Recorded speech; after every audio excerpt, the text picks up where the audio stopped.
ഈ തുണിയൊക്കെ കല്ലിലിട്ട് ഇങ്ങനെ അടിക്കരുതമ്മേ, പെട്ടെന്ന് പിഞ്ചി പോവും. ഞാൻ വിരിക്കാം. സഹായിക്കണ്ട. വല്ല മീനോ മലക്കറിയോ വല്ല വാങ്ങിക്കാനുണ്ടമ്മേ, ഞാൻ മാർക്കറ്റിൽ പോകുന്നുണ്ട്. പണിക്കൽ ഉപദ്രവിക്കാതിരുന്നാ മതി. അമ്മ ഇങ്ങനെ പറയരുത്. ഞാനൊരു ഉപദ്രവകാരിയല്ല, ഉപകാരിയാണ്. അമ്മേ ഇങ്ങോട്ട് നോക്കിയേ, ഇങ്ങോട്ട് നോക്കിയേ. ഞാനൊരു സത്യം പറയട്ടെ, ഞാനൊരു ശുദ്ധനമ്മേ. പിന്നെ കുറച്ച് മുൻകോപമുണ്ട്. അത് പെട്ടെന്ന് വരും, പെട്ടെന്ന് പോവും. അല്ലാതെ എന്നേക്കുമായി ഒരാളോട് സ്ഥിരമായി ദേഷ്യം വെച്ചുകൊണ്ടിരിക്കുക, അല്ലെങ്കിൽ വെറുപ്പ് വെച്ചുകൊണ്ടിരിക്കുക, അങ്ങനെ സ്വഭാവം എനിക്കില്ല. അമ്മേ, നമ്മുടെ മീരയ്ക്ക് ഇപ്പൊ എത്ര വയസ്സായമ്മേ?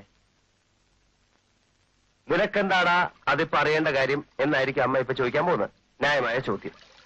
ഇന്നലെ രാത്രി ഞാൻ ഒരുപോലെ കണ്ണടച്ചിട്ടില്ല. നല്ല തങ്കം പോലത്തെ ആ പെൺകുട്ടിയെ ഞാൻ എന്തുമാത്രം ദ്രോഹിച്ചു. പാടില്ലായിരുന്നു, ഒരിക്കലും പാടില്ലായിരുന്നു. ഇന്നലത്തോടെ എന്റെ ശനിദശ മാറി കിട്ടി. എനിക്ക് പ്രായശ്ചിത്തം ചെയ്യണം അമ്മേ. ആ കുട്ടിക്കൊരു നന്മ ചെയ്യൂ എന്നെന്റെ അന്ധക്കരണം എന്നോട് മന്ത്രിക്കുന്നു. പെൺകുട്ടികൾക്ക് നമ്മൾ എന്ത് നന്മയാ ചെയ്യുക? അവരെ ഏതെങ്കിലും സുരക്ഷിതമായ കൈകളിൽ പിടിച്ചേൽപ്പിക്കുക. നമ്മുടെ മീരയ്ക്ക് അങ്ങനെ ഒരു കൈ ഞാൻ കണ്ടുപിടിച്ചു. നല്ല ഒന്നാന്തരം ചെറുക്കൻ, സൗന്ദര്യമുണ്ട്, കുടുംബ മഹിമയുണ്ട്, ഗംഭീരമായ ജോലി, അസലായിട്ട് പാട്ടും പാടും.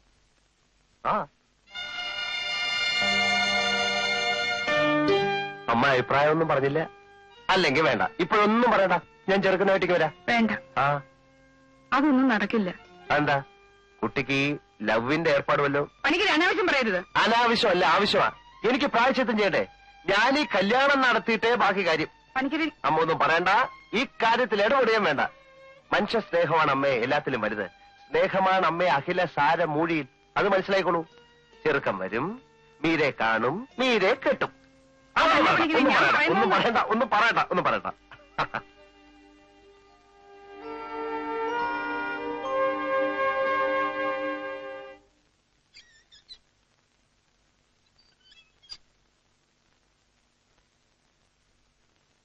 ഞാൻ സ്റ്റേഷനിൽ പോയിരുന്നു. നീ എന്തിനാ ലീവ് എടുത്ത്? അങ്കിൾ വരുമ്പോ സ്വരമായിട്ട് സംസാരിക്കാറെന്ന് കരുതിയ. ഒരു മുന്നറിയിപ്പും ഇല്ലാതെ പെട്ടെന്ന് എനിക്കൊരു കല്യാണക്കൊതി ഉണ്ടായോ? ഇയാളേതാ? ഇത് ഗോപാലകൃഷ്ണൻ പണിക്കര്. ഓ, നിന്റെ കല്യാണ ബ്രോക്കർ ആയിരിക്കും. എന്റെ ക്ലാസ്മേറ്റാ. ഈ ബാഗും കൊടയോ കണ്ടപ്പോ സംശയിച്ചു പോയതാ. ഇരിക്കും. അങ്കിൾ മനസ്സിലായില്ലേ പൂങ്കിനാവ് വാരികയുടെ? മനസ്സിലാവില്ലേ? ഞാൻ പണ്ട് പൂങ്കിനാവ് വാരികയിൽ ഒരു ചെറുകഥ അയച്ചിരുന്നു. ചായക്കോപ്പയിലെ കൊടുങ്കാറ്റെന്ന് പറഞ്ഞു. പ്രസിദ്ധീകരിച്ചോ? ഇല്ല, കണ്ടില്ല. കൊള്ളുകയല്ലായിരിക്കും. അതായിരിക്കും. പിന്നെ മനഃശാസ്ത്രജ്ഞനോട് ചോദിക്കാന്നൊരു പങ്ക്തിയില് ഞാനൊരു ചോദ്യം അയച്ചിരുന്നു. അതിനും മറുപടി കണ്ടില്ല. ചോദ്യത്തിൽ കഴമ്പില്ലായിരിക്കും. അതായിരിക്കും. പൂങ്കിനാവ് വാരികയ്ക്ക് ഒരു നിലവാരമുണ്ട്. അതിൽ നിന്ന് ഒരിക്കലും താഴെ പോരാൻ ഒക്കുകയല്ല. കാരണം ഞാനാണ് അതിന്റെ പത്രാധിപൻ. സമൂഹത്തിലെ അനീതിക്കെതിരെ ഒരു പടവാളാണ് പൂങ്കിനാവ്. അയ്യോ, അതെനിക്കറിയാം. എവിടെയെങ്കിലും കൊലപാതകമോ കത്തിക്കുത്തോ എന്തെങ്കിലും നടന്ന ഉടനെ പൂങ്കിനാവ് വാരികയിൽ എന്റെ ഫുൾ റിപ്പോർട്ട് കാണും. കത്തി കൊണ്ട് കുത്തുന്നതിന്റെ, മനുഷ്യന്റെ കുടൽമാല പുറത്ത് ചാടുന്നതിന്റെ ഒക്കെ മനോഹരമായ 5-6 ഫോട്ടോയും കാണും. അതെ, വായനക്കാർക്ക് അതൊക്കെ വലിയ ഇഷ്ടമാ. അതുള്ളതാ. കല്യാണക്കാരി അച്ഛനെ അറിയിച്ചോ? ഇല്ല. എങ്ങനെയെങ്കിലും അങ്കിള് അച്ഛനെ കൊണ്ട് സമ്മതിപ്പിക്കണം.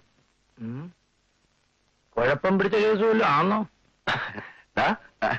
അമ്മാവനോട് സത്യം പറ, സംഗതി ലവ് അഫെയർ ആണ്. ലവ് അഫെയർ ആണ്. നീ ആള് കൊള്ളാമല്ലോടാ മരുമോനെ.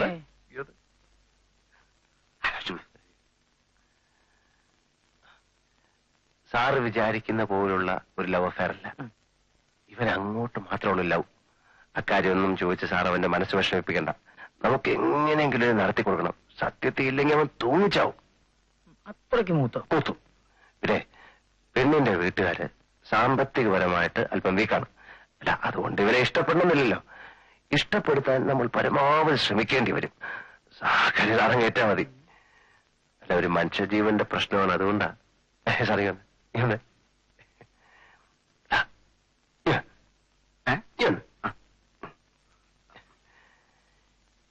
എല്ലാ കാര്യവും ഞാൻ പറഞ്ഞിട്ടുണ്ട്. ഞാൻ ആ വീട്ടിലാണ് താമസിക്കുന്നു എന്നുള്ള കാര്യം അമ്മാവനോട് പറയണ്ട. അങ്ങനെ പിന്നെ പ്രശ്നങ്ങൾക്ക്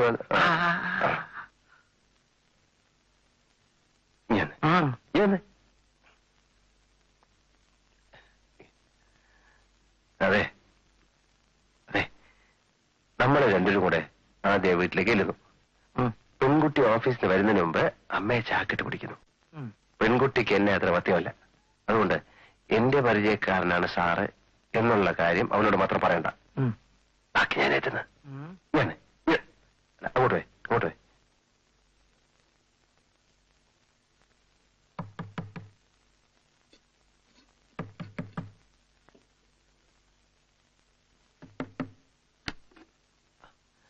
മീര വന്നോ അമ്മേ? ഇല്ല. ഇത് ഞാൻ പറഞ്ഞ ചെറുക്കന്റെ അമ്മാവനാ. വന്നാട്ടെ വന്നാട്ടെ. അമ്മ അല്ലേ? അതെ. പൂങ്കിനാവ് കാണാറുണ്ടോ? അയ്യോ അമ്മേ, അമ്മ വിചാരിക്കുന്ന ആ കിനാവല്ല. ഇത് പൂങ്കിനാവ് വാരിക. പുള്ളി അതിന്റെ പത്രാധിപനും ഉടമസ്ഥനും എല്ലാം. ഇരുന്നാട്ടെ ഇരുന്നാട്ടെ.